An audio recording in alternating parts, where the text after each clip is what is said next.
예, 안녕하십니까. 이번 시간에는 그 타임 시리즈 데이터 또는 타임 시리즈 어널리시스에 관해서 좀 살펴보도록 하겠습니다. 시계열 데이터라고 하는데, 시계열 데이터에서 어떻게 딥러닝이 활용될 수 있는지를 살펴보기 전에 시계열 데이터라는 것 자체에 대한 좀 설명을 좀 드리도록 하겠습니다.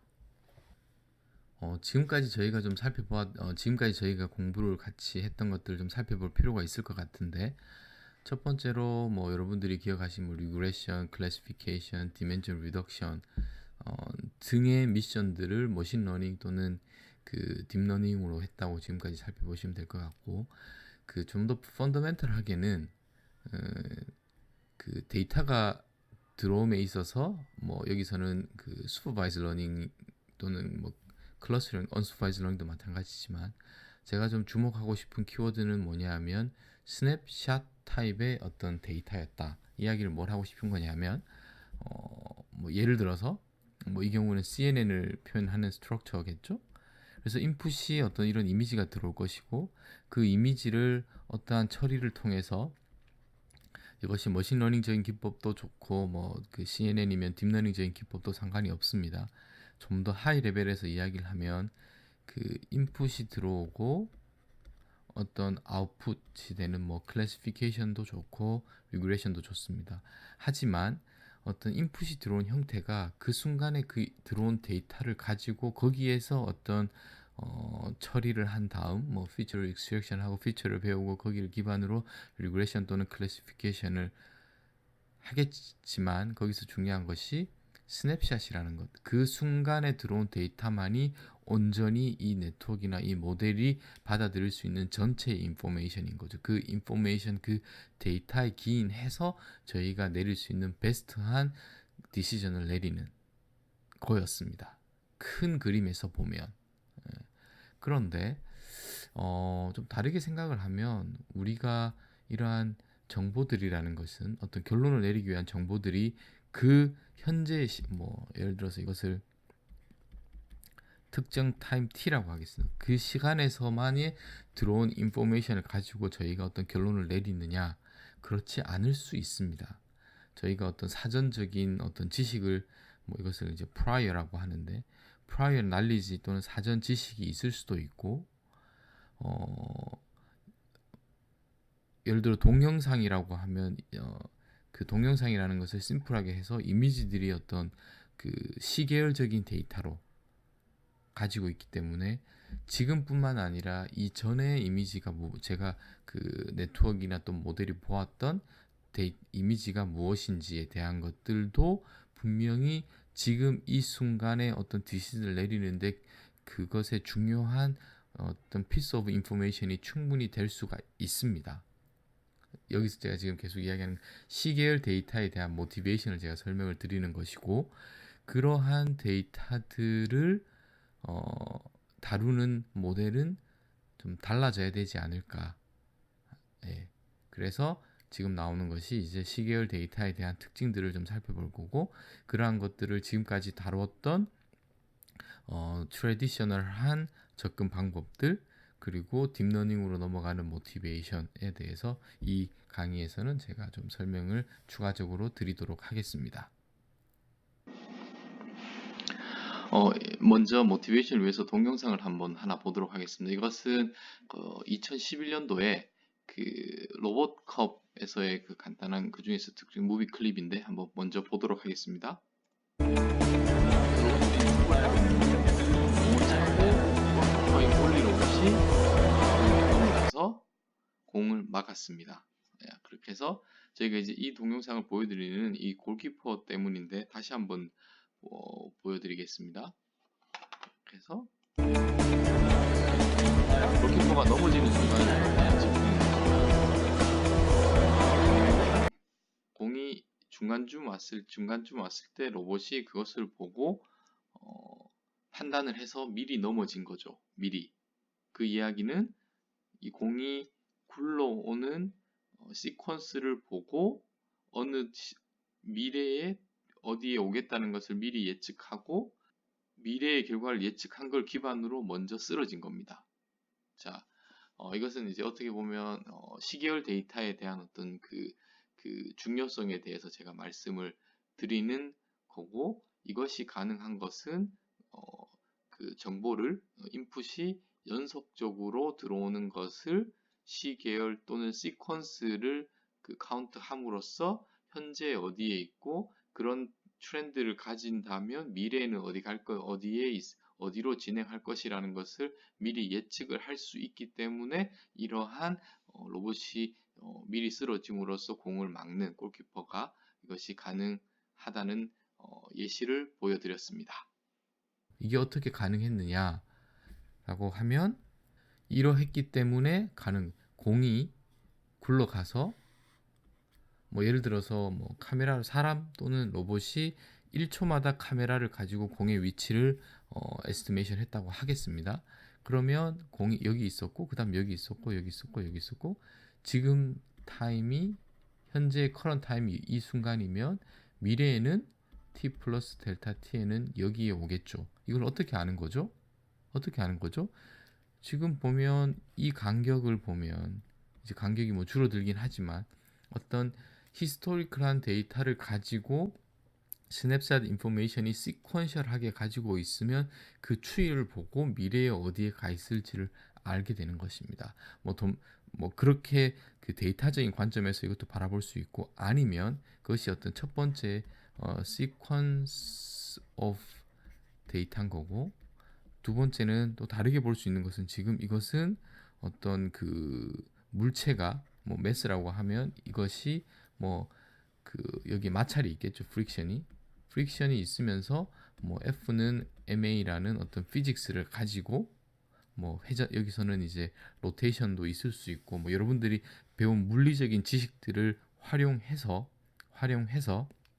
여기에다가 다이나믹스를 뭐 또 어떤 다이나믹스를 여러분들이 우리가 물리 시간에 배웠습니다. 그 다이나믹스에 기인해서 여기에 오면 어디로 뭐 여기에 왔을 때 뭐 위치라든지 속도라든지 그리고 뭐 회전을 하는 거에 대한 뭐 오메가라든지 뭐 여기서는 제가 물리를 다루고 싶은 내용은 다루는 시간 아니니까, 하지만 여러분들이 물리 시간에 배웠던 뭐 마찰이 있을 때 어떻게 된다든지 뭐 회전을 하면 어떻게 된다든지 뭐 가속도와 뭐 질량의 관계가 어떻게 되고 외력이 어떻게 뭐 이런 것들 제가 배웠습니다. 그런 어떤 피직스입니다.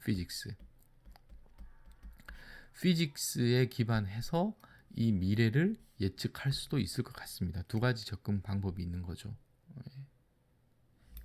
접근 방법이 있게 되는 것입니다. 그래서 이 방향으로는 저희가 추후에 히든 마코프 모델에 대한 것을 이미 이야기할 것이고, 이 방향으로는 칼만 필터를 이야기할 예정입니다.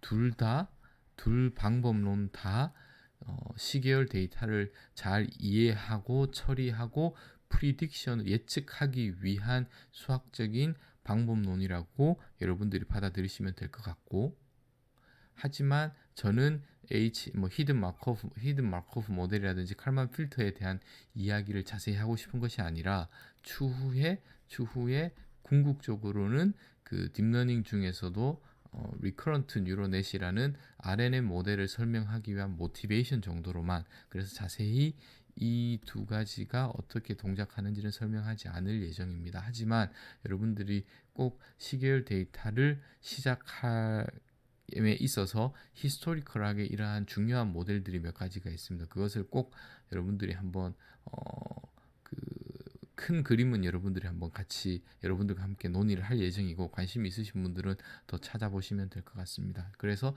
전체적인 스토리는 이렇게 될 것 같고, 이 슬라이드에서 가장 중요한 것은 시퀀스가 중요하다. Sequence matters. 그래서 지금까지는 저희가 다룬 것은 시퀀스와 상관이 없었습니다. 하지만 시퀀스 자체 아니면 인포메이션들이나 데이터들이 시계열적으로 들어오면 그 자체가 시간 순서에 따라서 온다는 그 자체가 아주 중요한 인포메이션을 가질 수 있다는 거죠. 아주 가질 수 있다는 겁니다. 예. 그렇기 때문에 좀 더 좋은 예측을 한다든지 아니면 현재 좀 더 좋은 판단을 한다든지 해서 스냅샷 인포메이션도 좋지만 거기 플러스 시계열 데이터가 들어왔을 때를 어떻게 고려를 하는 것이 좀 더 스마트한 방법인지에 대해서 살펴보도록 하겠습니다. 먼저 시퀀스라는 것, 시계열 데이터라는 것은 우리의 삶에 어떤 것들이 있는지에 대해서 한번 살펴보면, 뭐 예를 들어서 문장, 센턴스 자체가 시계열 데이터입니다. 무슨 이야기냐 하면, 이건 뭐 This morning I took a dog for a walk, 이런 영어적인 문장, 뭐 아니면 제가 지금 말을 하고 있는 이 말들 전부 다가 스피치, 이런 것들이 다 시계열 데이터입니다. 보면 순서가 있죠. This morning I took, 이러한 순서가 있고, 이러한 문장들이 어떤 의미를 가지기 위해서는 특정한 순서가 있어. 왜냐하면 뭐 예를 들어서 to, dog, the, walk, a, morning, 이러한 순서가 어그러지게 되면 저희가 전체적인 이 문장의 의미가 없어지는 거죠. 영어에는 뭐 아니면 어떤 언어에는 문법이 있고 순서가 중요하다는 것을 제가 말씀을 드리고 싶어서 이 예시를 가지고 왔고, 좀 더 일반적으로는 우리가 말하는 어떤 시계열 데이터라고 하면 뭐 이런 걸 뭐 이런 그림의 데이터일 것 같습니다. 시간이 이렇게 흐를 테고 뭐 해서 뭐 그 샘플링을 하겠죠, 매 초마다.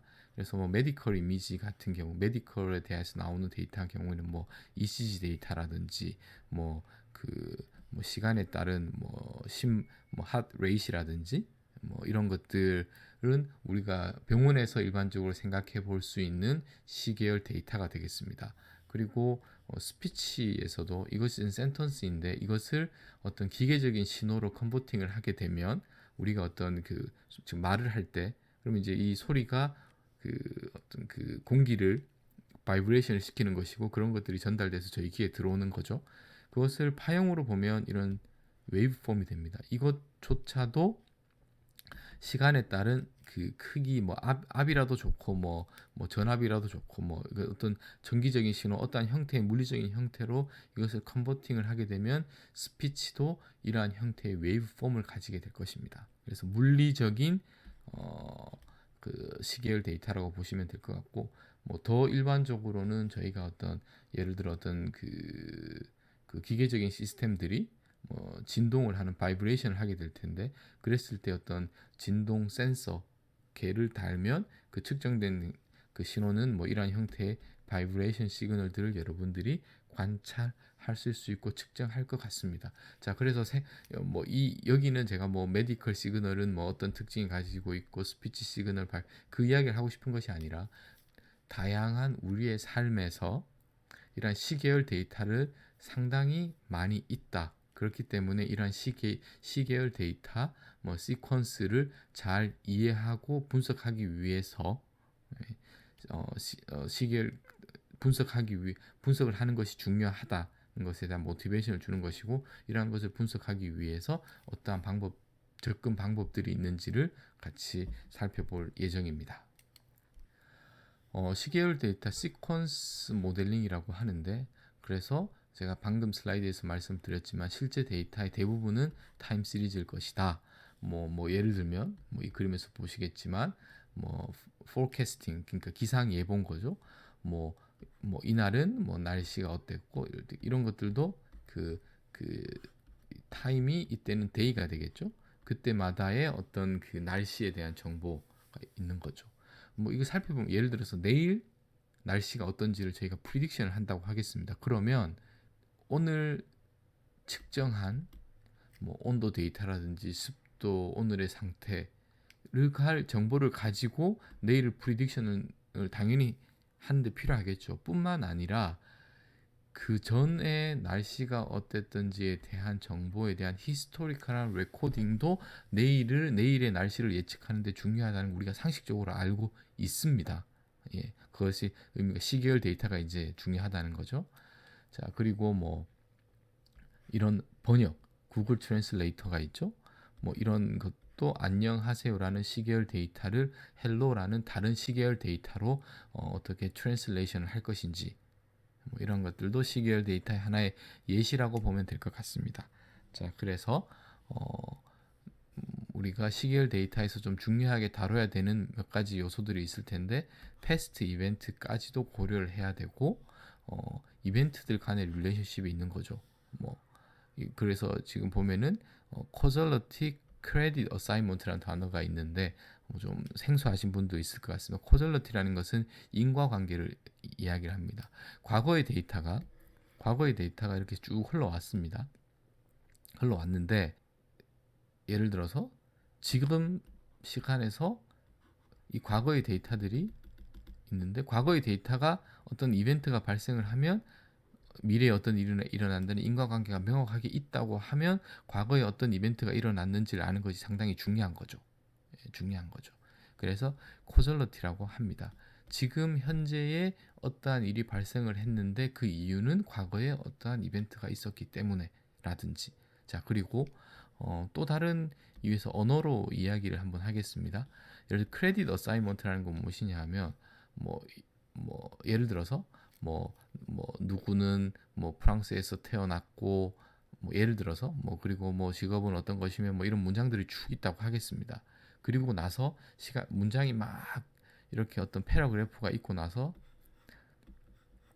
이 화자가 할 수 있는 예를 들어 문제가 어떠한 언어를 말할 수 있습니까? 라고 얘기를 하면 이 문장에서 보면 그 사람이 프랑스에서 태어났다는 문장이 앞부분에 있었고 그것을 우리가 유출할 수 있죠. 프랑스어를 하겠구나 라는 것.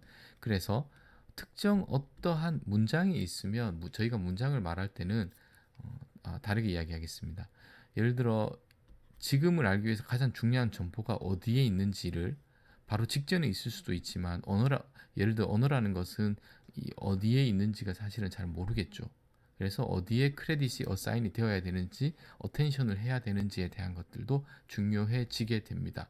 예, 여러분들이 예를 들어서 수능이라든지 국어 문제에서 언어 영역 문제에서 질문에 대한 답을 하기 위해서 크레딧이 그리고 그 질문의 가장 relevant한 부분이 문맥상에 어디에 있는지를 이런 것들을 사실 사람은 할 수 있지만 인공지능이 자연스럽게 하기는 쉬운 태스크는 아닙니다. 예. 그래서 모델을 개발함에 있어서 시퀀스가 있을 경우는 스트럭처라든지 어떤 그 구조적인 계층 하이어라키컬한 스트럭처가 상당히 이제 더 중요해지는 것이고 이런 것들까지도 데이터에서 학습하기는 더 어려운 태스크가 되는 거죠. 자, 그래서 이러한 것들에 대한 제너럴한 디스커션을 했지만 이것들 어떻게 구현이 되는지에 대해서는 아직 저희가 좀 나누기에는 좀 수준이 어려운 내용이기 때문에 시계열 데이터에서는 이러한 문제의 복잡도와 어려움이 또는 챌린징한 부분이 있겠구나 정도로 여러분들이 고려해 주시면 될 것 같습니다. 이것을 구체적으로 어떻게 핸들하고 솔빙을 할 건지는 좀 어려운 이야기인 것 같습니다. 자, 그리고 미래를 예측하기 위해서 과거와 현재의 observation을 활용하는 것이 시계열 데이터를 처리하는 가장 펀더멘탈한 그 접근 방법이다. 그리고 가장 중요한 키포인트다라고 여러분들이 받아들이시고 이해를 하시면 될 것 같습니다.